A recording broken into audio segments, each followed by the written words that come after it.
Hi there, this is Ted Manolitis coming to you live from downtown Richmond with my New Year's Facebook update, the first update for the year. It's been a busy week, this first week of 2021. Of course, there's the shenanigans in DC. I'll get to that in a moment. First of all, let me talk about my life and what I've been doing here lately. The holidays came off pretty well, considering that I was alone most of the time. Family is all gone, so it's just me and my little Hannah, my little sweetheart, to keep me company and play with and love up and share my affections with. But she has been good company, and I've enjoyed having her around, and she got me through the holidays. I managed to come into a little bit of money too, so I did not have to suffer destitution like I thought I may have to. Actually, it turned out to be a very good holiday. I was able to get a few things that I've been wanting to get for a long time that I've had to put off for one reason or another. And I ate well and had a quiet evening. Quiet afternoon. Went out around town and did some video and just spent the day out and about by myself. It was quiet in the city, so I got a chance to kind of just have a quiet, reflective time and moment and enjoy myself. So that's what I did for Christmas. New Year's was just another day, like it always is. I didn't do much. It was a dreary day. Certainly didn't celebrate. In fact, it's about the time of this holiday marks my 4-year anniversary being completely sober. I haven't had a drink in 4 years. Wasn't about to have one this New Year's, even though after this past year one could probably justify having a drink, maybe a couple of drinks after this past year. But I didn't do it. I didn't have any inclination or temptation to do it. I spent the day at home. I don't even remember what I was doing, but I kept to myself. I think I did a little music and just enjoyed myself and enjoyed little Hannah, this prettiest girl on the planet, #1 princess in my life. And then New Year's Day, like I said, I didn't do much. And however, this week I've been on sort of a New Year's binge, not intentionally. I didn't set any resolutions. I'm too old to set resolutions that I never keep anyway. But I just sort of decided to take a new direction with some things, mainly to do with just day-to-day life and my living situation. I got my blue truck inspected. Didn't have any problems. I had to buy a battery. That was $100 that I didn't want to spend, but it was running. I didn't blow the computer up like I had thought I may have after I had tried to do something earlier with it, with another battery, and I hooked it up wrong. But I didn't do it. I put the new battery in and started right up. I cleaned it up and washed it and got it inspected on Monday. And while I was awaiting inspection, I decided to clean up my room and reorganize things in there. And boy, was it kind of a mess. It wasn't a real bad mess, but it was irritating. So I went ahead and cleaned up as best I could. My house is so dysfunctional, it's very hard to keep a spick and span clean. But I got it functional a lot better. I reorganized things, got rid of some junk, got stuff out of the way. So it's a much nicer room. I put 2 LED work lights in my room. I know it's not really aesthetically pleasing. It's not exactly great interior decorating. But given the state of the house that I live in, I am just focused on utilitarian needs and just making it utilitarian on purpose so it's easy to keep up, lasts a long time, and gets the job done. Anyway, I put the 2 LED lights up, one in the studio, one over my computer desk, and it is so much better having light. These lights only cost 20 bucks a piece. They have lit up the entire room, give me plenty of light to see what I'm doing. No more dingy, dark dungeon feel, so I'm happy about that. Got that done. Then Tuesday, I took it easy, and yesterday, I was going to come out and do some video Wednesday, but it was all cloudy all day. I wanted to go out on a sunny day, and today is the perfect day for that. So I went out and did some, or didn't go out and do video. I decided to clean up my kitchen that my mother left in shambles. So about 5 years ago now. It's been bugging me ever since. She created a black hole, painted everything black. It looked horrible, and it was getting dirty and filthy just because of the dysfunction of the house and everything, and a roof leak and stuff like that. So anyway, I went in there and I cleaned up the mess. I cleaned up all the shelving and cleaned up as best I could. It's not perfect, but I decided to get some paint and painted the entire kitchen a very light gray to kind of, not be too dark and yet not show dirt real easy.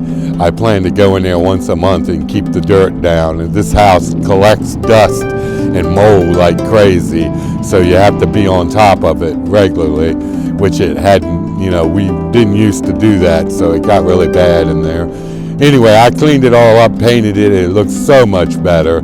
Still some things to do. I want to fix the floor. We have a roof leak. That needs to be fixed before I can paint the ceiling. I left one wall unfinished. I will get to that later. And I want to do the countertops, or the countertop between the living room and kitchen, which is a horrid mess on top. I'm going to do that in tile as soon as I can figure out how much it's going to cost and how to do it. It shouldn't be too difficult. But anyway, it's looking better. It's looking a lot better. I just want a house that's somewhat functional, somewhat clean. And, it's not going to be perfect. It's never going to be perfect, this house. But if I can make it comfortable and make it somewhat clean and just keep it nicely arranged and looking halfway decent as best I can, that's good enough for me right now. I don't need to be living in a house like you see on Southern Living magazine or anything. Those people, they have maids and people to clean up after them all the time. So yeah, of course your house will look that nice if you have somebody out there taking care of it. You can't only do so much in a day, And anyway, I wore myself out here in the last couple days doing that and running around getting stuff to complete the job, like getting the paint, getting the lights, and getting cleaning materials and stuff.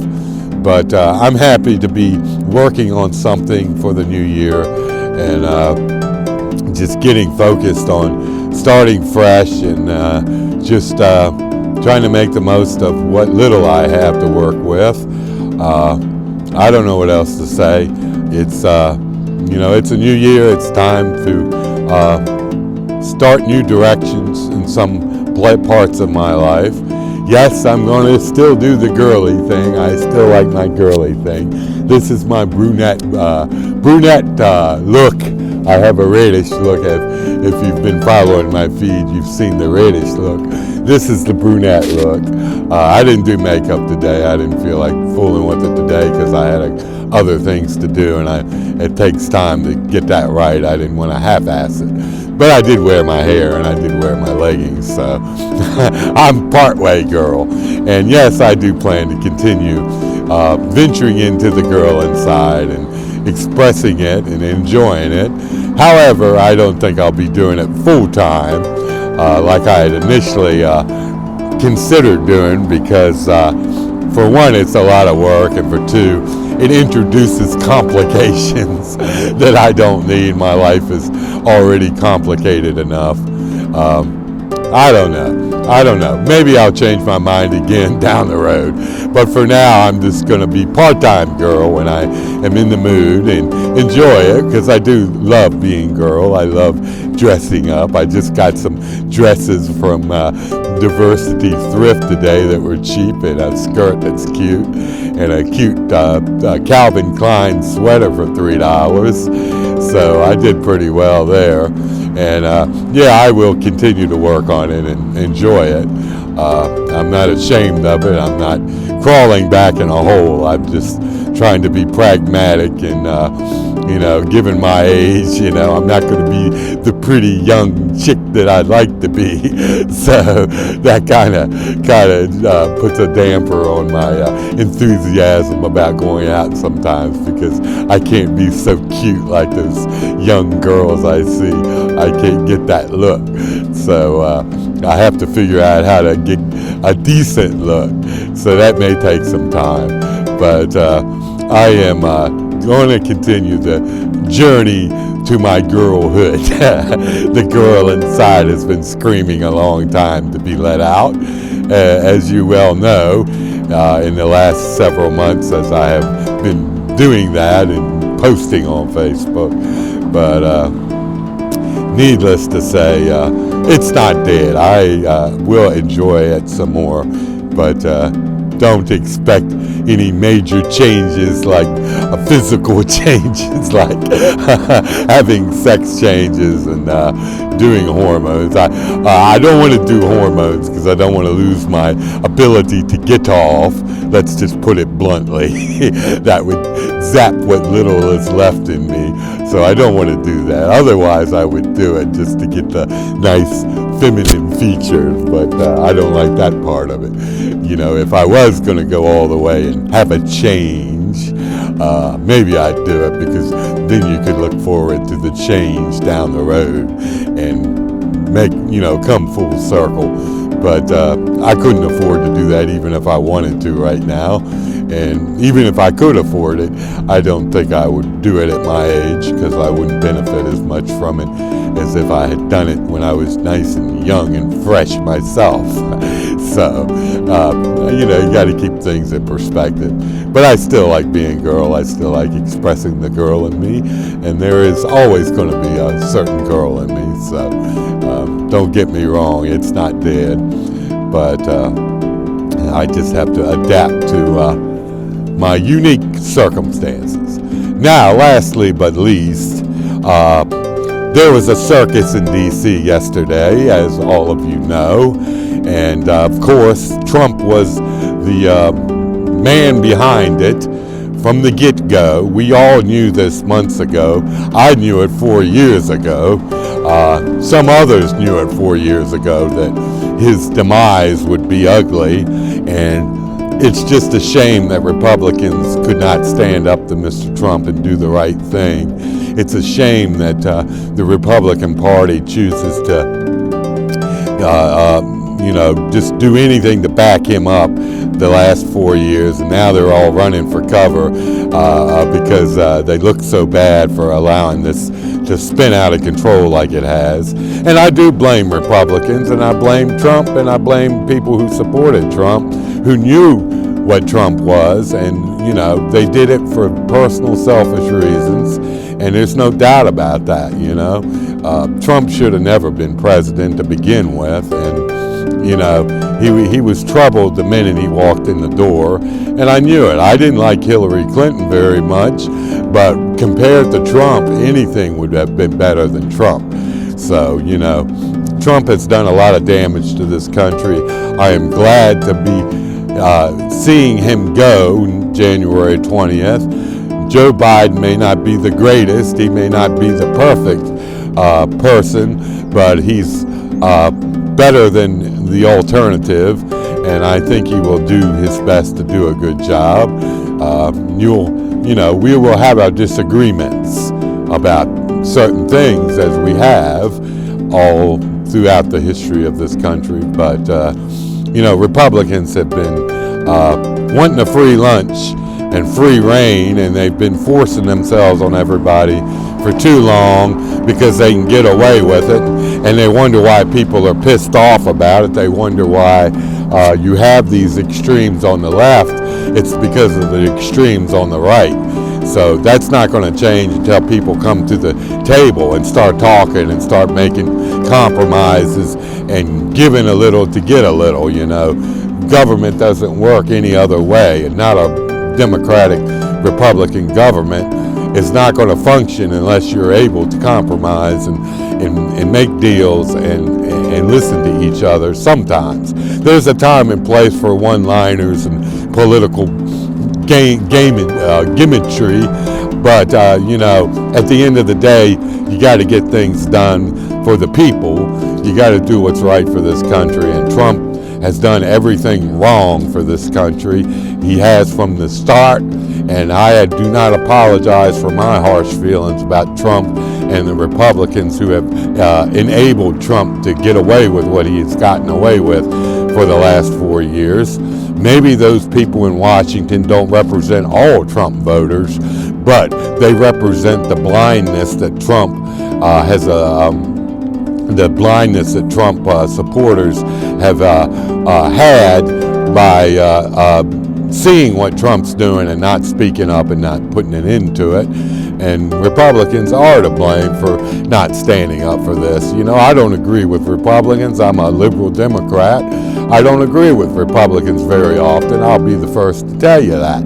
However, you know, I know government requires deal making and requires people to come to the table. And unfortunately, Republicans these days have not wanted to do that. They have had no genuine interest in meeting in the middle and trying to get things done. It's all been selfish interest involved, and Trump is the extreme of that. And it really is a sad state for this country to be in, this situation, because there's no excuse for it. So, you know, if you want to point fingers, you know, point them at the Republicans and point them at Trump for allowing this stuff to happen and encouraging this stuff to happen over the last 4 years. And, you know, that's my opinion. People may disagree, but, you know, I've been following politics all my life, and you know, this stuff started back with Reagan and the divide and conquer strategy that Reagan used to win. You know, he was a fascist with a smile, and now we got the guns drawn and the extremes going to extremes. The divisiveness, hate, and plain ignorance, and alternative facts, not truth, misinformation. All of this has been stoked by certain conservatives and certain Republicans, and they should be held accountable for that. Make no bones about it. You know, they should be held accountable for it, you know. And I'm not saying every Republican or conservative is that way, because I know they're not. There have been some that have spoken out and have been speaking out, but nobody was listening. And now it's time to start listening, at least for Republicans it is. So I hope they do, and I hope they learn their lesson. And I hope we never have to face another Trump presidency again or anything like it, because it's not going to do this country or the people in it any good, no matter how you cut the cake. Anyway, that's my 2 cents on that whole thing. I'm sure I'll get hate mail and hate responses or God knows what for saying what I said, but you know, I'm not the only one saying it. I was just listening to a Republican congressman on the radio today on NPR who was saying the very same thing that I've been saying right here and now, so I'm not alone. Anyway, that's my 2 cents on that. What comes next week, what comes the rest of this year, I'm not sure. Still looking for a little love and a little companionship, trying to make some new friends. I have no friends. I need to make some friends. I guess with my political leanings, I'll never have friends, if you measure it by Facebook anyway, which is not a good thing to do. And this girly thing doesn't help, you know. But maybe I make some girlfriends that I can be girl with. they will like it, but they don't like it. Guys think you're crazy, so you're left alone in this world. So I resort to loving my little Hannah. She doesn't care what I wear or who I am or what political bent I have on anything. As long as she's fed and has a clean place to take a shit, she's happy. So that's the way I like it. And gets a little ass rub every once in a while. So anyway, I'd like to make some friends with common interest, mutual interest, go out and do some stuff like with this video and photography and music, but I don't know if I'll accomplish that this year. I keep saying I'm going to do it each year, and it never materializes. I don't know. So that's my 2 cents on that too. Last but least, I am going to try to stop the checkout chick game. I saw my dear friend, if you will. I don't know if she's a friend. I wouldn't say she was a friend. Acquaintance, Miss Kim up at the Wawa. She gave me the funniest look the other day. I was talking to her. I wanted to make a point to talk to her. I like her. I like her personality. And she is kind of cute. But she's so young. Anyway, I'm sitting there talking and talking. It's like every time I talk to her, I'm just talking. She's not telling me anything about herself or talking to me. So I kind of, I don't know, I'm giving up hope that we'll ever be more friends than just a customer service kind of thing, which sucks because I do like her. But she gave me this look the other day after we talked. I looked straight in her eyes. She looked straight in mine. She had this look. I'm still not sure what she was thinking or what that look was about, but I think I got the message that she has absolutely no interest in furthering conversation with me or being friends more than just a customer or whatever. So I'm giving up on the checkout chicks. There's another redhead there I like that I was talking to that seemed to like me. I don't know if she does or not. Maybe it's another Kim affair, you know. But I'm not even going to pursue that angle either because it probably would go nowhere. It would just be awkward. So I hope Kim's happy. I won't bother her anymore. I won't show up and talk all about myself and try to get her to talk. So I hope she's happy. I have no harsh feelings. I just kind of disappointed because I really was curious about her, curious what she was like, and I just liked her. I don't know. Anyway, that's it for my Facebook Flash update for this first week of the new year here in Richmond, Virginia. And there you have it from Ted Manolaitis, or as you may know him or her as Zoe Sophia.